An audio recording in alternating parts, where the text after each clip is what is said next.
Hello দর্শক, আসসালামু আলাইকুম। আশা করি সকলেই ভালো আছেন। তো দর্শক, এই যে দেখতেছেন কলা গাছগুলো, এই কলা গাছগুলো আপনারা কিভাবে চাষ করবেন এবং চাইলে এবং আপনাদের ক্ষেতেও কিন্তু এই কলা গাছগুলো চাষ করতে পারবেন খুব অনায়াসেই।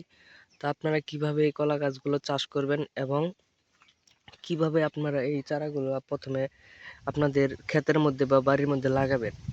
তো বন্ধুরা, এই কলা গাছগুলো লাগানোর আগে অবশ্যই আপনাদের চারা সংরক্ষিত করতে হবে। চারা সংরক্ষিত করে তারপরে কিন্তু আপনাদের সেই একটু করে গাঁথা করে তারপরে কিন্তু ওইখানে ওইখানে আপনারা কি করবেন, এই কলা গাছগুলো বসিয়ে আপনারা মাটি চাপা দিয়ে দিবেন। তারপরে আপনারা পানি দিয়ে দিবেন।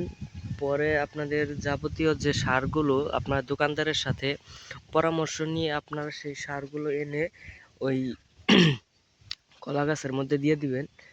যেমন সারি সারি বুনলে কিন্তু অনেক কলা পাবেন। তো আপনারা চাইলে কিন্তু এভাবে কলা গাছ বুনতে পারেন। তো বোনার পরে আপনারা কি করবেন, অবশ্যই এই কলা গাছগুলো খুব যত্ন নেবেন এবং যত্ন নেওয়ার পরে অবশ্যই তা একটু দেখে শুনে রাখবেন সবসময়। যদি ভালো টাকা লাভ করতে চান তাহলে কিন্তু যখন দেখবেন যে ছড়িয়ে আসতেছে, তো তার আগে কিন্তু আপনারা প্রচুর সাবধানে থাকবেন। তো আপনাদের অত পরিশ্রম করতে হবে না। তো আপনারা চাইলে কিন্তু খুব অনায়াসেই এই কলা গাছের কলাগুলো বিক্রি করে আপনারা কিন্তু অনেক টাকা লাভ করতে পারবেন। তো ধন্যবাদ সকলকে, সকলে ভালো থাকবেন। আসসালামু আলাইকুম।